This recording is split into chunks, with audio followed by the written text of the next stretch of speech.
रघुवर दास जी द्वारा एक मीटिंग बुलाई गई थी, जो खास करके हम लोग बुलाए गए थे। हम लोगों ने पूर्ण सहयोग दिया। अब 18 से 26 8 साल हम लोग देते आ रहे हैं सहयोग। अब सब कोई कर्ज में है। सबसे कमजोर पार्टी हम ही हैं इतना में बैठे हुए, जो कि 40 लाख में हम पे हैं।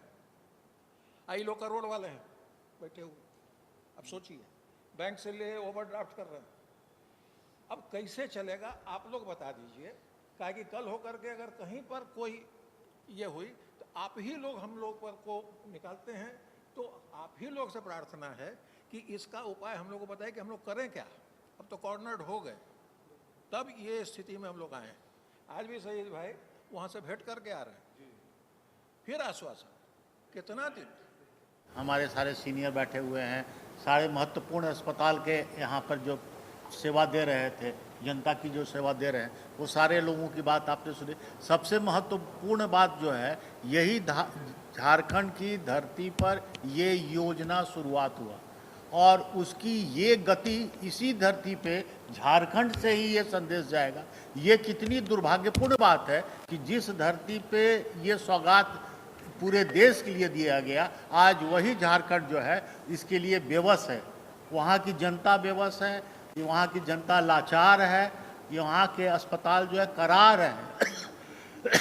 शब्द इस्तेमाल कर रहा हूँ, करार है इसलिए कर रहा हूँ कि ये सारे दरबार में, चाहे वो मुख्यमंत्री हो, जैसा आपने बताया, केंद्रीय स्वास्थ्य मंत्री तक ये संदेश पहुंचाया गया। स्वास्थ्य मंत्री के बार अभी भी आपको बताया गया कि किस तरह से स्वास्थ्य मंत्री से अभी भी मिल के आ रहे हैं। जितने स्वास्थ्य विभाग के पदाधिकारी हैं, चाहे वो SCS हैं या वो या आयुष्मान के जो इंचार्ज हैं, उन सारे लोगों को बताई गई कि हम असमर्थ हैं। आखिर में हम कब तक, कहाँ से आपके घर में लोगों को भेज दिया जाए, पानी पिलाइए और आपके कुआं में पानी ही नहीं डाला जाए, पानी ही नहीं हो, कहाँ से आप पिलाएंगे। और उसका दोष अस्पतालों पे जाएगा कि वहाँ पर मरीजों को लौटाया जा रहा है, मरीजों को आयुष्मान के तहत नहीं देखा जा रहा है। तो बताइए, हम आपसे ये प्रश्न पूछते हैं कि इसमें अस्पताल दोषी है या सरकार दोषी है? समाधान भुगतान है।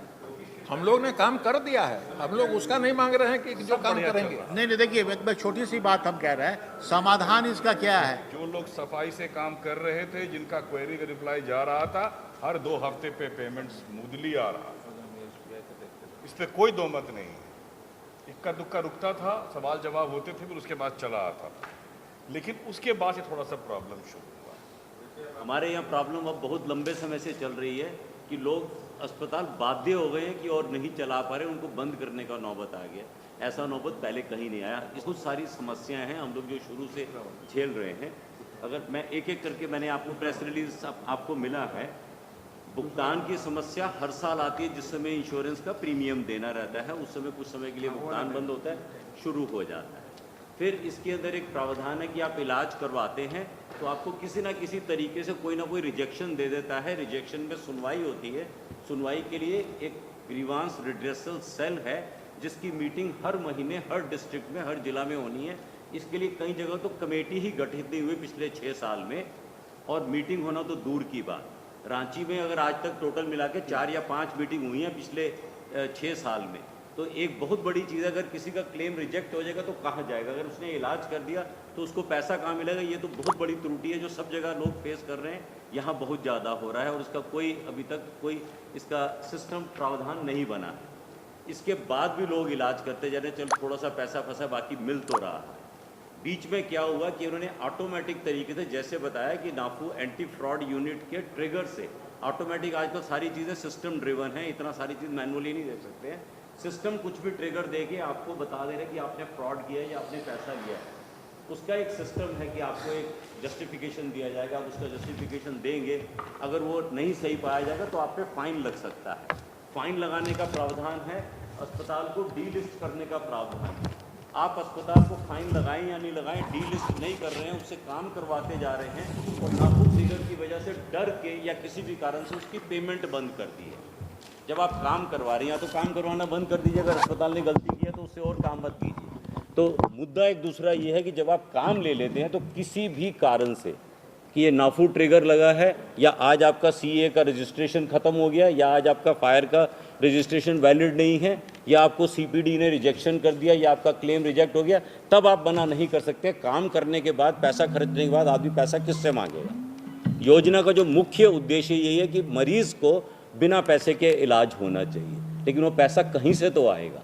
अगर अस्पताल इलाज कर देता है तो उसके लिए कोई रिड्रेसल नहीं है। ये तो समस्याएं चली आ रही हैं पिछले 5-6 साल से, लेकिन अभी जो इन्होंने पैसा लोगों का रोकना शुरू किया, और 1 साल से सोचिएगा कि 212 अस्पताल 1 साल से तब भी इलाज करते जा रहे हैं, पैसा उनको नहीं मिल रहा। अगर आप उस पीरियड के पहले का पैसा रोक के आगे का पेमेंट करना शुरू कर दे तब भी समझ में आती। अब उनसे इलाज भी करवाते जा रहे हैं और पैसा भी नहीं देते जा रहे। तो हमारी डिमांड यही है, अगर आप काम करवा रहे हैं, अस्पताल को ठीक मान रहे हैं, अप्रूवल दे रहे हैं, सारा का सारा पूरा ऑथराइज कर रहे हैं, उसके बाद आपको कोई हक नहीं बनता किसी भी प्रिटेक्स्ट पे उसकी पेमेंट रोक लेना। कोई अगर मुद्दा है डिस्कस करके सप्ताह भर में सुलझाइए और पेमेंट करिए। पेमेंट करिएगा ही नहीं तो ऐसा नहीं चल सकता। ये सारे मुद्दे एक एक करके हमने सारे आपके पास लिखे और सारे इंपॉर्टेंट मुद्दे हैं। मजबूर होके आज, क्योंकि सबके खजाने खाली हो गए हैं और अस्पताल को चलाना ही मुश्किल हो रहा है, तो ये मैसेज पहले पब्लिक तक जरूर भेजना चाहते हैं, क्योंकि अस्पतालों को, प्राइवेट अस्पतालों को हमेशा ही गलत रूप से प्रोजेक्ट किया जाता है कि ये बहुत पैसा करते हैं, ये करते हैं। जब 90% पेशेंट ही हम आयुष्मान के ट्रीट कर रहे हैं, तो बिना आयुष्मान से पैसा मिले हम चलाएंगे कैसे? तो अपना पक्ष जनता के सामने आपके माध्यम से बखूबी ले जाना चाहते हैं कि हम कल्प्रेट नहीं हैं, हमको अगर पैसा मिलता जाएगा तो हम काम करते जाएंगे। समाधान सरकार, स्टेट गवर्नमेंट को पैसा देना है, और स्टेट गवर्नमेंट पैसा देना शुरू करेगी तो सारा का सारा चक्का फिर से चलना शुरू हो जाएगा राज्य सरकार को। हाँ जी, 1% गलत केसेस की वजह से आप 99% अस्पतालों को दोषी नहीं ठहरा सकते, मान के चलिए, नंबर 1। नंबर 2, जो योजना है, इस योजना के हिसाब से आपकी कुछ जिम्मेवारियां हैं सरकार की। काम करवाने के बाद तो आपको पैसा देना ही है। क्या ले लिया, क्या नहीं ले लिया, उसके लिए बहुत सारे योजना के अंदर ही प्रावधान हैं जिसको आप लागू कर सकते हैं। ऐसा नहीं है कि किसी ने कुछ कर लिया तो उसके ऊपर अर्थदंड नहीं है या उसके ऊपर रिजेक्शन नहीं है। वो सारी चीज़ें, बहुत बड़ा स्कीम है, बड़े तरीके से चलता है। अस्पताल को दोषी ठहराना तो सबसे आसान काम है। इसी के लिए ही काम बंद करने से पहले आपके माध्यम से जनता तक अपनी आवाज़ पहुंचाना चाहते हैं। पैकेज का प्राइस रिवीजन के बाद ही ये सारी समस्या शुरू हुई। सारी समस्या, पैकेज का प्राइस रिवीजन हुआ, नया सॉफ्टवेयर के ऊपर आया, और नया सॉफ्टवेयर के ऊपर आते ही ये सिस्टम बन गया कि आपको सिलसिलेवार पेमेंट करना है। अब सरकार, क्योंकि उन 212 अस्पतालों का पेमेंट नहीं करना चाहती है जिनको नाफू ने ट्रिगर किया है, उस वजह से सबका पेमेंट बंद है। वो किस तरह से उसको निकालें, किस तरह से पेमेंट करें, हम इस कंट्रोवर्सी में नहीं जाना चाहते हैं। हमारी एक ही दरख्वास्त है कि अगर काम करें तो 1 सप्ताह के अंदर पेमेंट मिले, और अब तो इंटरेस्ट के साथ भी पेमेंट मिले, वो भी हमको मंजूर नहीं है, क्योंकि अब तो पैसा ही नहीं है अस्पताल चलाने के लिए। तो चलेगा कैसे? दवा का पैसा तो हमको देना है, डॉक्टर्स को पैसा हमको देना है, स्टाफ को सैलरी हमको देना है, ये बेसिक मिनिमम चीज़ तो देना है। हम कितना रिजर्व अपने पास रख सकते हैं? 1 साल से 212 अस्पतालों का पेमेंट पेंडिंग है, और बाकी 500 बचे हुए अस्पतालों को पिछले 3-3.25 महीने से पेमेंट पेंडिंग है। 1 मिनट के लिए कि अगर मान लीजिए कि मिस्टर ए दोषी है, आप 1 साल से उनसे काम ले रहे हैं और उनसे काम लेते जा रहे हैं, अगर वो दोषी थे तो उसी समय पिन पॉइंट करके उस पार्टिकुलर अस्पताल का पेमेंट रोक देते। आपने उनसे साल तक काम भी लिया, वो इन्वेस्ट किए, वो सारे लोगों की सेवा दिए, सारे अपने स्टाफ, डॉक्टर्स, दवा मद में खर्च भी कर रहे हैं, और जब 1 साल के बाद पैसा मांग रहे हैं तब आप कह रहे हैं कि ये, मैं कह रहा हूँ कि सरकार क्यों नहीं उसी समय कार्रवाई की? आप 1 साल तक उनका सेवा क्यों लेते रहे? तो इसमें दोषी कौन है, इसका डिसीजन मैं नहीं सुनाऊंगा। ये आज आपके दरबार में, ये आज प्रेस दरबार है, जनता दरबार नहीं प्रेस दरबार है, और ये प्रेस दरबार में मैं इस बात को रखता हूँ कि आप जज हैं और आप लोगों को बताइए कि क्या वैसे स्थिति में अगर कोई आज एक स्टाफ को भी रखिए और 2 साल से सैलरी नहीं दीजिए तो क्या वो आपके घर पे काम करने के लिए तैयार होगा? नहीं होगा। मैं अगर दोषी हूँ तो उसी समय मुझे दंडित करें। अगर प्रदीप दोषी है तो प्रदीप की जगह पे इनको क्यों, अजय सिंह को, गंभीर जी को, इनको क्यों दंडित करेंगे? आप कहीं ना कहीं आपके पास चेक एंड बैलेंस का इसमें इतनी प्रावधान है, इतने क्लॉज हैं कि सरकार अगर विजिलेंट रहे और ईमानदारी से इस योजना को चलाना चाहे तो कोई गलती नहीं कर सकता। जो गलती करे उसको उसी दिन आप नोटिस देकर टर्मिनेट कर दीजिए। आपने इम्पैनल्ड किया, आपने उनको कहा कि आप सेवा दें, आप 1 साल तक उनसे सेवा भी ले रहे हैं और केस का अप्रूवल लेते हैं, हर चीज़ का अप्रूवल भी लेते हैं, और जब वो आज कह रहे हैं तो आप कह रहे हैं कि दिस दैट, ये कहाँ तक सही है? 10 से 20% पैसा तो सबका फंसा हुआ है, जो कोई ऑटोमेटिक रिजेक्शन में चला गया, जो कोई सरकार ने अपनी मर्जी से बिना सुनवाई के काट लिया, उसके लिए एक समिति बनी हुई है। उस समिति के पास जाके आपको गुहार लगाना है। उस गुहार लगाने वाली समिति ने पिछले 6 साल में एक भी क्लेम क्लियर नहीं किया। तो जिनके 10-10, 20-20% फंसे हैं, उन्होंने टाइम से ही अपने आप को विड्रॉ कर लिया। आज ये विड्रॉ करने की स्थिति नहीं है, आज बंद होने की स्थिति है, आज मजबूरी है। आज विड्रॉ करना आज ऑप्शनल नहीं है, ये हमारी मजबूरी है कि हम कर ही नहीं पा रहे हैं इसके बाद में। तो जिन्होंने विड्रॉ किया, वो स्कीम के जो मुद्दे वो सब इसमें अंकित है, जो हमने स्कीम की खामियां इसमें लिखी है वो सारी अंकित है इसमें। मैं आपको ना हर राज्य को ना अपने मेडिकल सिस्टम को अपने हिसाब से चलाना है, दूसरे राज्य के हिसाब से नहीं चलाना। मेडिकल सिस्टम पूरी तरह से राज्य पे निर्भर है, ये राज्य का इंडिपेंडेंट सिस्टम है, किसी के दूसरे के साथ संबंधित नहीं है, नंबर 1। नंबर 2, अपने राज्य का मैं खाली बता सकता हूँ कि यहाँ 212 अस्पतालों का पेमेंट रोका गया, लेकिन उनसे इलाज हम करवाते गए। तो पुराने सॉफ्टवेयर में, अब मैं आपको भीतर की बात है, पुराने सॉफ्टवेयर में आपको प्रावधान मिल गया इन 212 अस्पतालों को किनारे रख के बाकी पेमेंट करते गए। पहले भी ये समस्या आया, बाकियों को पेमेंट आप करते गए, लेकिन नया सॉफ्टवेयर जब से लगा है तब से उसमें आप ये नहीं कर पा रहे हो, आपको इसका कोई तोड़ नहीं मिल रहा है कि वो 212 अस्पतालों को अलग कैसे करें, लेकिन इलाज तो करवा रहे हैं।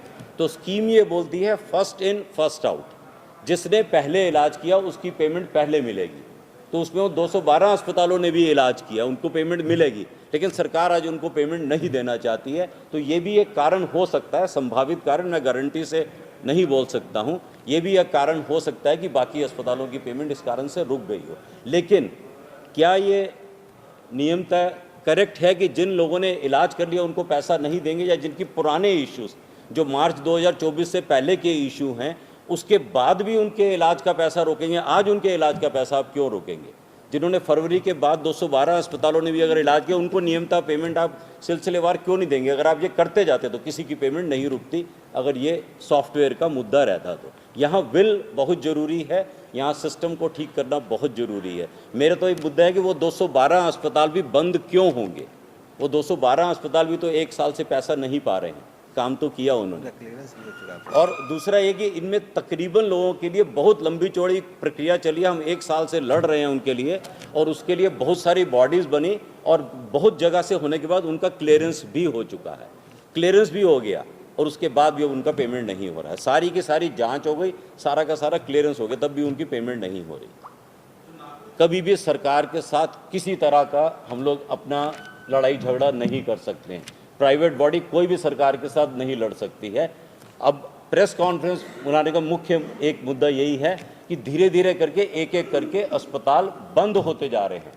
मैडम ने बताया बड़े अस्पताल ऑप्शनली निकल गए, छोटे अस्पताल बंद होते जा रहे हैं। तो हम ये आगाह करने के लिए भी प्रेस कॉन्फ्रेंस बुलाएं, जो धीरे धीरे करके बंद होते जाएंगे। हम इकट्ठे नहीं भी बंद करेंगे तो धीरे धीरे बंद हो ही रहे हैं, तो अल्टीमेटली तो उसका नुकसान तो होएगा ही होएगा। आप 750 में से 75 अस्पताल भी अगर बंद होते हैं तब भी 10% जनता को तो नुकसान होएगा। यहाँ तो 50% तो बंद होने के कगार पे हैं, आज कल परसों में हो जाएंगे, तो नुकसान देखिए कितना होएगा।